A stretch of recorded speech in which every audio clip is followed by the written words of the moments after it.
everyone. So I'm feeling a little bit self-conscious. This is my first attempt at anything to do with video recordings, and feel a bit nervous about it. But I went into quarantine last Tuesday. I closed down Healthy Oxford and closed down Ayurveda Corner last Sunday. And pretty much within a couple of days I started to feel symptoms. So I felt my temperature start to rise, started to feel some restriction in my breath, and just feeling very, very, very, very tired.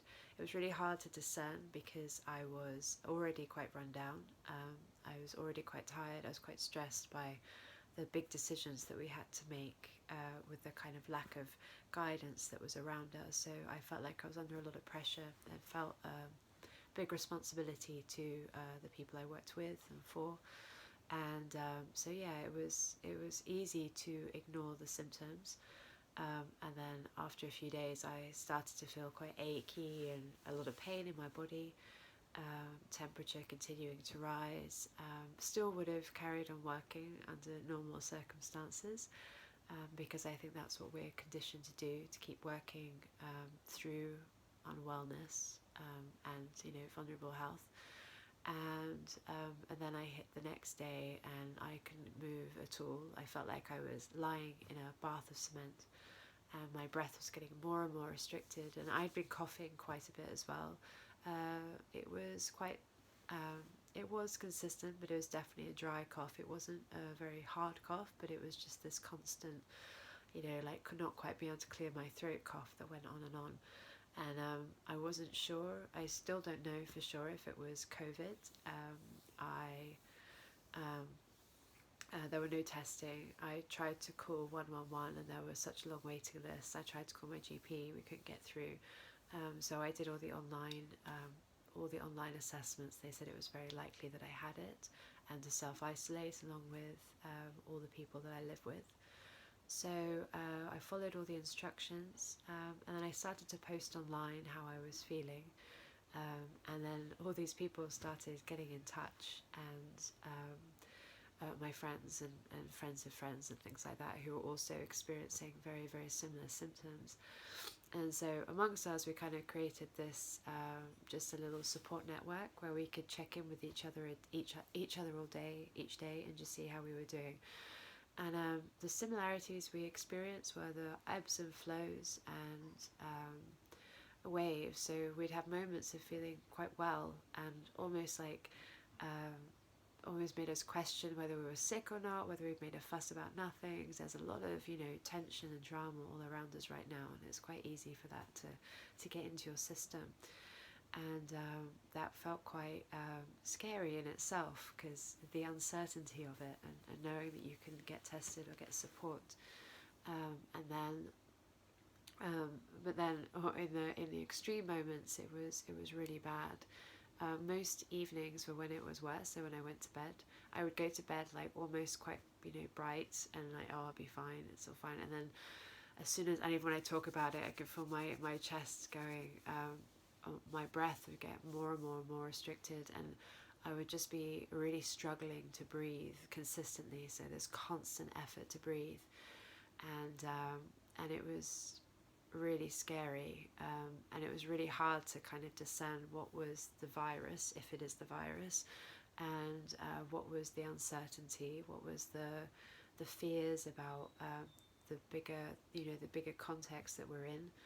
The whole world stopping, self-employment, not having much support, and all of these types of things all kind of culminating into this like entwined, entangled tension. And I could really feel that in my breath, and just trying to kind of clear all of that away and just focus on how do I feel right now, what's happening in my body right now, and really focus on that. And my breathing exercises wouldn't help, because trying to focus on the breath and bringing awareness towards the breath, I think pre-illness absolutely, post-illness maybe not so much, because it still feels like there's a bit of like anxiety around it. But during the illness, I didn't want to be thinking about my breath or aware of it, because the awareness made me more scared. And even when I talk about it now, I can still feel the tension there because there's still remnants of it clearing. So I've been thinking about what I want to do for my practice, and everyone's bringing their yoga online, everything online. Obviously I can't bring my massage online, which is a shame because I think that's actually something that would be really helpful if we could be in contact with each other.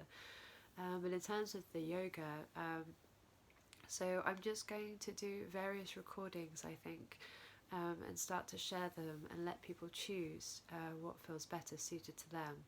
So I haven't really put too much thought into it yet because I'm still in my recovery phase, and my recovery will probably go on for a while.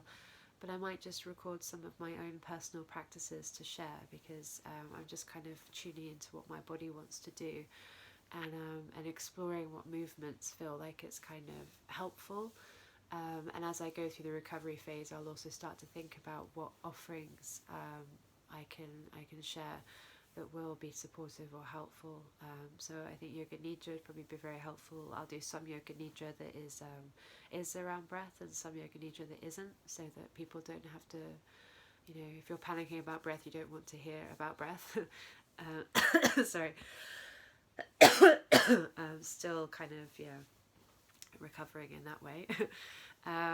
So I'm just going to be really kind of, what's the word? I'll probably be a bit slow in getting things out, but I want to do it mindfully and in a way that's reflective of my experience, which I hope helps others. And also, and bearing in mind, like, I still don't know if I had it or not. Like, all the symptoms align, but I think once the test comes out, I will take the test to be sure. But regardless, I think the symptoms are so similar. I think that whatever I've kind of gone through now will be hopefully relative in some way, shape or form. In terms of the healing itself, so I had about probably 4 or 5 days of not being able to breathe. My Ayurvedic doctor was in touch with me quite early on, which was really, really helpful. So just as my symptoms worsened, she called me, and we hadn't been in touch for a while, but it was really nice to hear from her.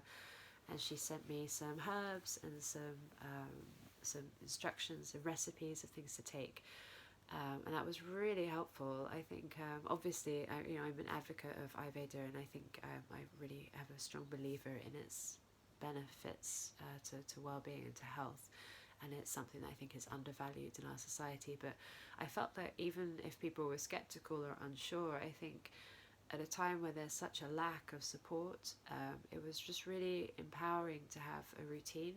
So to take these, supplements, these drinks, these concoctions that I'd created or had been sent to me, it just gave me a sense of autonomy in a space where I felt incredibly powerless.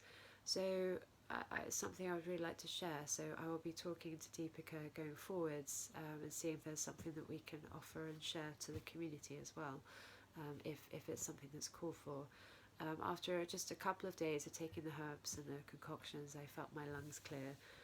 I had a really bad night, but I woke up and I felt all of this liquid coming out of my lungs. And it didn't feel like phlegm, it felt like something, more liquid, which,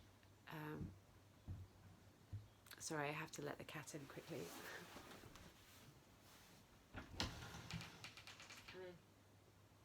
Come in, Gerard. Come in. Sorry. So what was I saying? Oh yeah, so I had this liquid come out, which was, I think, having spoken to a couple of nurses and a couple of people since, I think that was, verging on quite severe symptoms. So I'm hoping that's not what other people are going to experience. My sense is that it is a full spectrum. The main similarities were the ebbs and flows, the levels of intensity, and things like that, and also just this self-doubt. It was a very psychologically challenging illness, whatever it was, and I'm really hoping that I can support and help people as they go through it. Obviously, more and more people are starting to develop symptoms now. And I will, so I'll just keep posting videos and see what happens. And just wanted to say thank you all for your patience, because obviously it's been a while. I can imagine there's a need for a bit of extra support right now. So I will do my best to try to be there, and perhaps there's a benefit to, sorry, the cat's about to knock the camera over. So perhaps there's a little bit of benefit to,